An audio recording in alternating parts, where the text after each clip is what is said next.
Course is going on and आज हम solve करेंगे question number 12 to question number 16. First 11 question tutorial sheet 1K is already solved on YouTube. You can check it out. I'll give the link in description box. And this course will be very helpful because almost every question of a tutorial sheet will be solved in the course, and the link for that course, all the solutions will be there in the description box, and it will be there on my website. Go check out, guys. You won't regret purchasing this course. Okay, so let's start doing this. The first question is question number 12. Question number 12 क्या कह रहा है? The position vector of a particle at time t in Cartesian coordinates is given by r as a function of time t. और ये कोई बड़ा सा function दे रखा है, हमें क्या निकालना है? Speed of particle at time t is equal to 1. सबसे पहला पार्ट क्वेश्चन का ये है, और एक दूसरा पार्ट है the component of acceleration in the direction of s. ये हम फिगर आउट करेंगे इसके बाद. अच्छा, अब सबसे पहली बात बताओ, इसके लिए कोई कॉलेज की नॉलेज होना ज़रूरी नहीं है इस क्वेश्चन को सॉल्व करने के लिए. बहुत ही इजी क्वेश्चन है ये. क्वेश्चन हमें बेसिक से अप्रोच करना चाहिए. अब देखो, अब कोई भी पोजीशन दे रखी है, मान लो कोई पोजीशन दे रखी है r x i cap plus y j cap plus z k cap. अब कोई भी पोजीशन से मुझे वेलोसिटी निकालनी है तो कैसे निकलेगी? उसको डिफ्रेंशिएट कर दूंगा मैं, D R by d t, तो वहाँ से वेलोसिटी निकल जाती है. अगर मुझे एक्सेलरेशन निकालनी है तो मैं वेलोसिटी को डिफरेंशिएशन कर दूंगा, तो a is equal to d v by d t या फिर d to r by d t square, double differentiation position का. तो इसको सॉल्व करते हैं. अब जैसे r as a function of time t क्या है? 2t स्क्वायर प्लस में 3t minus 2 j cap plus 3t square minus 1 k cap. अब मुझे क्या निकालनी है? स्पीड निकालनी है ना, तो पहले मैं वेलोसिटी निकालता हूँ. Velocity as a function of time t कैसे निकलेगा? अब इसका डिफरेंशिएशन करो. अब डिफरेंशिएशन नहीं पढ़ाऊंगा मैं. इट्स 2t स्क्वायर का डिफरेंशिएशन क्या होगा? 2 तो कांस्टेंट है और t स्क्वायर का हो जाएगा 2 आगे आ जाएगा और t, so it will B 4t plus अब 3t का 3, अब 2 कांस्टेंट है तो ये 0, सो j कैप प्लस अब 3t स्क्वायर का डिफरेंशिएशन 6t के कैप.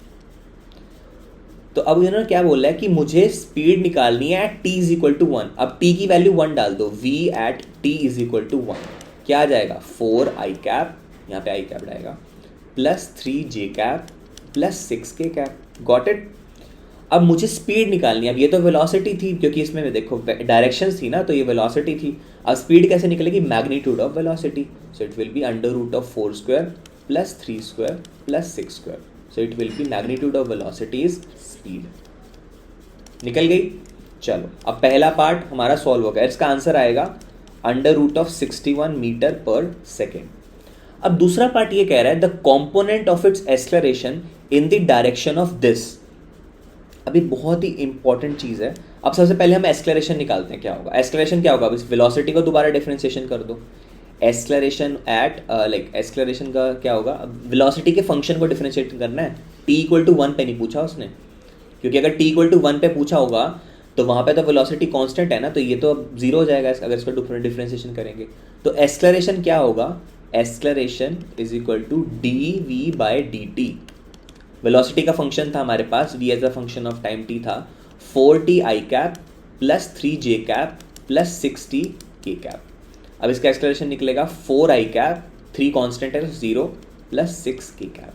तो ये हमारा एक्सेलरेशन निकल गया. तो इसने बोला है component of acceleration in the direction of s. अच्छा, अब ये डायरेक्शन वाला कॉन्सेप्ट क्या है? इसका एक्चुअल मतलब ये है कि a vector dot s cap निकालना है मुझे, acceleration in the direction of s. अच्छा, अब इसको मैं समझाता हूं कैसे.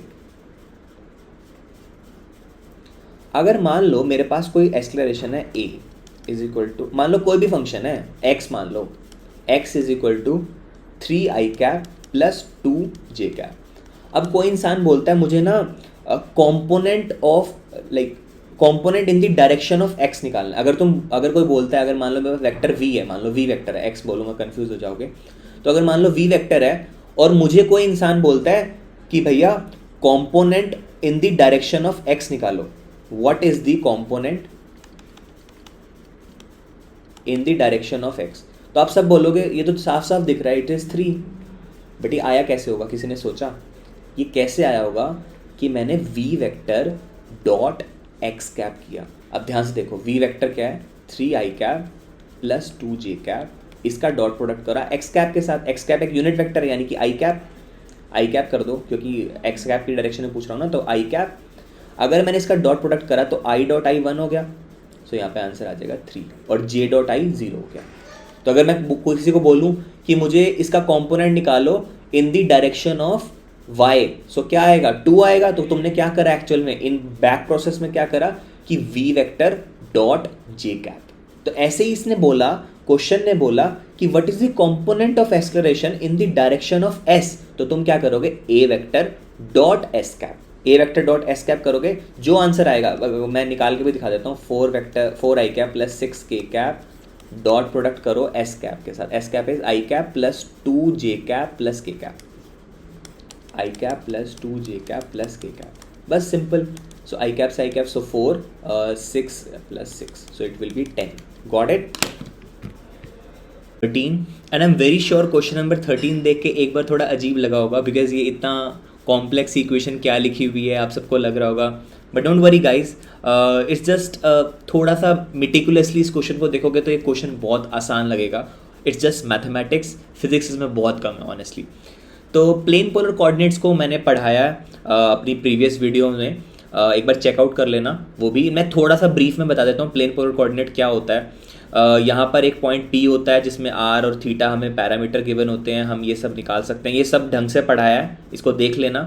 और सबसे इंपॉर्टेंट चीज़ जो मैंने बताई थी, अच्छा एक चीज़ ध्यान रखना, ये जो R कैप है और ये थीटा कैप है, ये तो नाम है ना, हर जगह अपनी अलग अलग जो यूनिवर्सिटीज़ होती हैं रिसर्च करती हैं, कोई इसको E ऑफ R कैप कहता है, E ऑफ रो कैप कहता है, E ऑफ क्या कहता है, doesn't matter, you just need to figure out कि यहाँ पे आर कैप क्या है और थीटा कैप क्या है, ठीक है।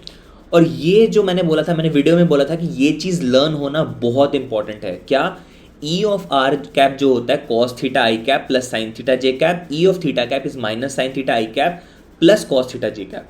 ये बहुत इंपॉर्टेंट है लर्न करना, इसको लर्न करो, अच्छे से लर्न करो, ठीक है।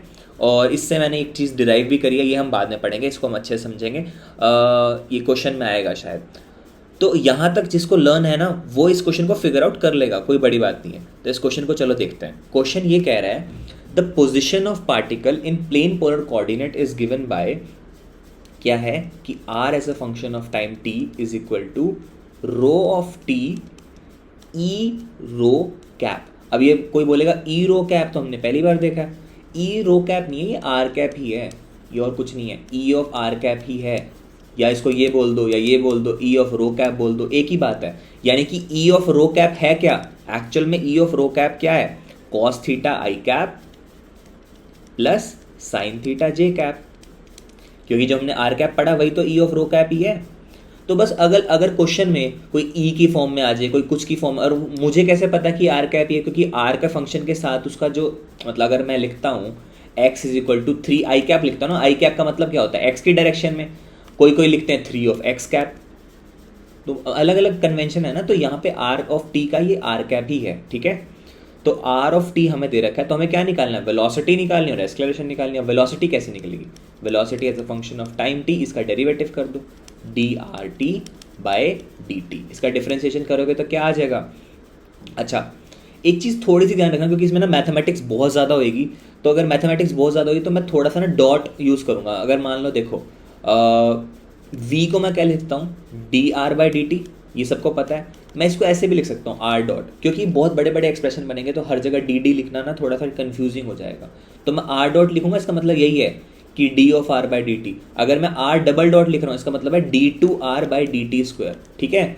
और अगर मैं ए को लिख सकता हूँ d v by d t, तो सिमिलरली इसको मैं वी डॉट भी लिख सकता हूँ। Got it. चलो अब करते हैं। अब मैं v as a function of time t को क्या लिख सकता हूँ, d of r as a function of time t, यानी कि r डॉट t, एक ही बात है। चलो कोई बात नहीं, मैं इसको पहले ऐसे ही सॉल्व करता हूँ, फिर r डॉट की फॉर्म में करूँगा, अगला एक्सप्रेशन ऐसे करूँगा r डॉट की फॉर्म में, ठीक है। पहले मैं सिंपल करता हूँ जैसे आप कंफर्टेबल हो, ठीक है। तो d ऑफ आर टी क्या है, rho of t into e rho cap by d t, समझ आया, ये फंक्शन था। अच्छा अब किस किस को मैथमेटिक्स में वो रूल याद है, डी ऑफ एक्स वाई का, पहले इसका डिफरेंशिएशन करते हैं फिर इसको छोड़ते हैं, ऐसे करते हैं ना, x को छोड़ा फिर इसका डिफ्रेंशिएशन, फिर y को छोड़ा फिर इसका डिफ्रेंशिएशन, ऐसे करते हैं ना। तो अब यहाँ पर भी तुम्हारे लिए दो चीज़ें हैं अलग अलग। अब इसका डिफ्रेंशिएशन करो, कैसे करोगे? अब रो का डिफ्रेंशिएशन करोगे पहले, या फिर पहले उसका कर लो, मर्जी है। चलो पहले रो का कर लेते हैं, d of rho t by d t, और फिर इसको ऐसे ही छोड़ दिया, ई रो कैप। फिर मैंने क्या करा, ई रो कैप का डिफ्रेंशिएशन करा, e rho cap by d t, फिर इसको छोड़ दिया नॉर्मल। ये तो मैथ्स है, सिंपल। अच्छा, अब एक चीज़ मुझे ध्यान रखनी है इस क्वेश्चन में, मेरे को बहुत ही इंपॉर्टेंट, एक मैं रेड कलर से लिख रहा हूँ इस चीज़ को, ये बहुत इंपॉर्टेंट है। रिमेंबर, जब हम स्टैंडर्ड आंसर निकाल रहे होते हैं, while taking derivative,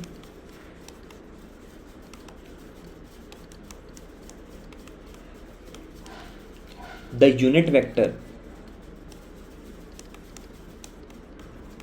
should be free from radical.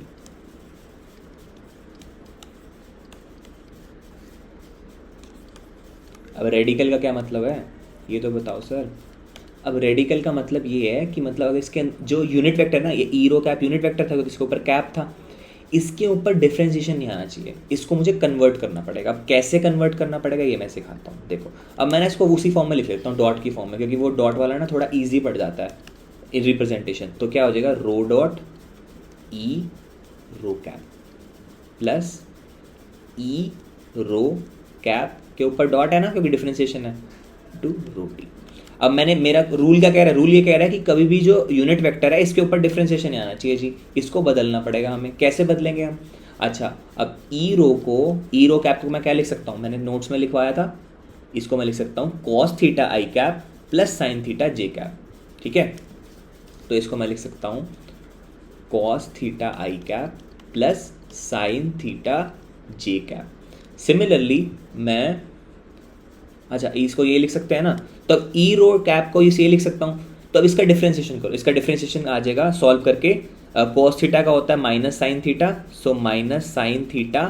एक और चीज़, किसके रिस्पेक्ट में कर रहे हैं हम ना, नॉर्मल डिफरेंशिएशन कर रहे हैं, तो थीटा का भी दोबारा होएगा अंदर डी थीटा आई कैप, फिर साइन थीटा का हो जाएगा cos theta d theta j cap. ठीक है, तो अब इसको ले लो, डी थीटा कॉमन ले लो, तो it will B minus of sine theta, ये क्या लिखा, minus of sine theta i cap plus cos theta j cap. D theta मैंने बाहर ले लिया। ठीक है, अच्छा अब जो डी थीटा है, अब ये क्या चीज़ है, minus sine theta i cap plus cos theta j cap. अब minus sine theta i cap plus cos theta, देखो ध्यान से, ये क्या है, ई ऑफ थीटा का कैप ही तो है, और इसमें रेडिकल हट गया, ध्यान से देखो, ई ऑफ थीटा का कैप ही तो है, सॉरी कैप है ना ये, हाँ ई ऑफ थीटा का कैप ही तो है, और ये डी थीटा क्या होगा, डिफरेंशिएशन ऑफ थीटा, तो मैं थीटा डॉट लिख दूंगा ऐसे। गॉट इट, समझ आया? तो यानी कि अब मैं इसको कैसे लिख सकता हूं, इसको मैं ऐसे लिख सकता हूं, rho dot e rho cap plus में, अब मैं इसको मैं कैसे लिख सकता था, ऐसे लिख सकता था, e theta cap theta dot into rho. तो अगर आंसर सोल्यूशन में दे रखा होगा, v as a function of t is equal to rho dot e rho cap plus rho theta dot e of theta cap. किसी के solution में phi cap दे रखा है, किसी के सोल्यूशन में थीटा कैप दे रखा है, तो मैंने थीटा ले लिया। ठीक है, समझ गए कैसे वीटी निकालना है? अब सिमिलरली एटी निकाल लोगे। अब जहां पर भी अगर किसी यूनिट वेक्टर के ऊपर रेडिकल साइन आ गया तो तुम्हें कन्वर्ट कैसे करना है, इस फंक्शन से करना है, उसका डिफरेंशिएशन लोगे, बस ऐसे ही करना है। अब एक बार थोड़ा सा मैं ना इसका जो आंसर है, जो एक्सक्लरेशन का सॉल्यूशन है वो बहुत बड़ा बन जाता है, लेकिन मैं करके दिखा देता हूँ एक बार कैसे करना है। A as a function of time t is equal to d of rho, अब इसका डिफरेंशिएशन दोबारा करोगे ना एक्सक्लरेशन निकालने के लिए, rho dot e rho cap plus rho theta dot e theta cap. अब इसको कैसे करना मैं थोड़ी सी स्ट्रैटेजी बता देता हूँ। अब डिफरेंशिएशन करना है, दोनों का एडिशन, इन दोनों को अलग अलग करो डिफरेंशिएशन। अब इसका अलग करो, इसका अलग करो। अब फिर इसके अंदर क्या है, इसके अंदर मल्टीप्लिकेशन रूल लगेगा डिफरेंशिएशन का, इसको डिफरेंशिएशन करो, फिर इसको छोड़ो, फिर इसका डिफरेंशिएशन करो, इसको छोड़ो, जैसे हमने ऊपर करा था। अब ये दो अलग अलग बन गए। अब जहाँ जहाँ पर किसी भी यूनिट वेक्टर के ऊपर रेडिकल आए उसको कन्वर्ट करो। अब कन्वर्जन कैसे होगी, अगर ई रो कैप के ऊपर यूनिट वेक्टर आए तो इसकी जगह ये लिख दो, और अगर किसी दूसरे के ऊपर आए तो वो कन्वर्ट करो। अगर मान लो इसके ऊपर आ गया कैप ई थीटा के ऊपर, क्योंकि यहाँ पे ई थीटा भी है, क्या पता यहाँ पे आ जाए कैप सॉल्व करते समय ई थीटा कैप आ जाए, तो ई थीटा कैप को क्या लिख सकते हो, ई थीटा कैप के ऊपर अगर डॉट आ जाएगा तो कैसे कन्वर्ट करोगे, ई थीटा कैप को क्या लिख सकते हो, minus sine theta i cap plus cos theta j cap, फिर इसका डिफ्रेंसिएशन करना, इसको कन्वर्ट करना ई आर की फॉर्म में, ई आर की फॉर्म में कन्वर्ट हो जाएगा। Got it. और कैसे होगा मैं एक बार थोड़ा कन्वर्ट करके भी दिखा देता हूँ, चलो अगर नहीं समझ आ रहा तो ई थीटा कैप, ई थीटा कैप को मैं क्या लिख सकता हूँ, minus of sine theta i cap plus cos theta j cap, ऐसा लिख सकता हूँ। अब इसका डिफ्रेंसिएशन करो, इसका डिफ्रेंसिएशन क्या होता है, ई ऑफ थीटा कैप का डॉट, अगर कहीं भी सोल्यूशन में ये आ रहा है तो तुम क्या करोगे, माइनस ऑफ साइन थीटा क्या हो जाएगा, minus of cos theta d theta i cap plus में minus of sine theta, cos theta क्या होता है, minus of sine theta d theta j cap. ठीक है, तो इसको अगर ध्यान से देखो, माइनस कॉमन लो तो क्या आ जाएगा, ई ऑफ रो कैप और थीटा डॉट आ गया, e of rho cap, e of rho cap ही जाएगा, ई ऑफ रो कैप क्या था, cos theta i cap plus sine theta j cap, अगर मैंने माइनस कॉमन ले लिया तो। और इसका प्रॉपर सोल्यूशन मैं डिस्क्रिप्शन बॉक्स में भी डाल दूंगा, जो मैंने सॉल्व किया है, मैं वीडियो की लेंथ नहीं बढ़ाना चाहता, ओके। और कोर्स के अंदर इसको पूरा सॉल्व किया जाएगा, ठीक है। नेक्स्ट क्वेश्चन पर जाते हैं। नेक्स्ट क्वेश्चन जो है, नेक्स्ट क्वेश्चन है question number 14। Start with question number 14, और क्वेश्चन नंबर 14 थोड़ा बड़ा दिख रहा है, but honestly it's one of the most easiest question that you have ever seen. And tutorial के सारे क्वेश्चन दिखने में बहुत मुश्किल हैं, अगर उसको सही अप्रोच से सॉल्व किया जाए, वो सॉल्यूशंस मत ज़्यादा देखने की ज़रूरत नहीं है, अगर उसको सही अप्रोच से सॉल्व किया जाए तो ये बहुत ही ईजी क्वेश्चंस हैं। Let me show you how. Question कह रहा है कि a particle of mass m with a position r related to some origin o experience a force F produces a torque T is equal to r cross F about O. The angular momentum of the particle about O is given by r cross mv. ये तो सबको पता है ना, angular momentum का formula r cross mv होता है। Show that the rate of change of angular momentum यानी कि dl by dt किसके इक्वल होना चाहिए, टॉर्क के इक्वल होना चाहिए, मतलब कि ये t के इक्वल होना चाहिए। मुझे सिर्फ ये प्रूफ करना है, ये ऊपर यहाँ तक तो सिर्फ इन्फॉर्मेशन दे रखी थी, मतलब कि इन दोनों के फॉर्मूले बता रखे थे हमें। मुझे ये प्रूफ करना है कि dl by dt t के इक्वल है। इसको प्रूफ करना कितना आसान है। अब हर चीज़ हमें दे रखी है, फॉर्मूला हर चीज़ का दे रखा है, तो l को क्या लिख सकता हूँ, dl को मैं लिख सकता हूँ r क्रॉस mv, ठीक है, अपॉन dt। अब r क्रॉस mv का डिफरेंशिएशन करो। अच्छा, यहाँ पे m मास है, मास जो होता है वो कांस्टेंट होता है, कांस्टेंट को बाहर ले जाओ, तो d by dt of r cross v, okay. So अब इसको कैसे सॉल्व करेंगे, तो सबसे पहले इसका डिफरेंशिएशन, फिर इसको लाइक पहले का डिफरेंशिएशन, फिर दूसरे का, ऐसे होता है ना जो प्रोडक्ट रूल। तो सबसे पहले क्या करेंगे, d of r by dt cross v plus में, फिर r को छोड़ा, फिर इसका differentiation d of v vector by dt। अच्छा, अब एक कमाल की बात बताओ, dr बाय dt क्या होता है, v तो होता है, और v vector cross v vector, यानी कि सेम वेक्टर का अगर मैं क्रॉस प्रोडक्ट लूँ तो वो जीरो ही हो जाएगा। सो यहाँ पर क्या आ गया, m in bracket r vector cross dv by dt क्या होगा, a होगा, ठीक है। तो m कांस्टेंट था, मैं m को वापस वहीं लेके जा रहा हूँ, r क्रॉस ma क्या होता है, फोर्स होता है, सो r क्रॉस f। तो ये क्या आ गया, वापस क्या आ गया, टॉर्क ही आ गया, r cross f। So dl by dt is equal to torque, hence proved. अच्छा, अब एक बहुत ही इंपॉर्टेंट चीज़, अब मैंने बोला था कि क्वेश्चन नंबर 16 तक और सॉल्व करूँगा, क्वेश्चन नंबर 16 छोड़ो, मैं क्वेश्चन नंबर 20 तक सॉल्व करूँगा with no cost. The link for that video will be there in description box. You have to go to my website. My website is there in the description box. Then what you have to do? You have to do Midsem Hunt demo course. Demo course is there, which is available completely free. Go check out guys, और वहाँ पे देखो ये कैसे work कर रहा है ये कोर्स, और अगर तुम्हें सही लगता है then go for it. But question number 20 तक उस कोर्स में कंप्लीटली फ्री सॉल्व्ड है, जाके देखो. आपके ट्यूटोरियल के first 20 questions at no cost I have solved it for free. और लास्ट के हार्मोनिक मोशन के भी कुछ क्वेश्चंस मैंने सॉल्व करे and I am very sure इन अगर तुम यही करके जाओगे तो एक क्वेश्चन तो फिगर आउट कर लोगे. और मैं एग्जाम से एक दिन पहले एक प्रीवियस ईयर का पूरा पेपर सॉल्व करूंगा. बट हाँ, for the people who purchase the course they should get a value. I'll solve PYQs for them also. Like most of the PYQs I'll be solving for them. And do check out guys. At least आप midsem Hunt का demo course तो देखो, free में है, उसको तो देखो. कम से कम 20 क्वेश्चंस तो करो.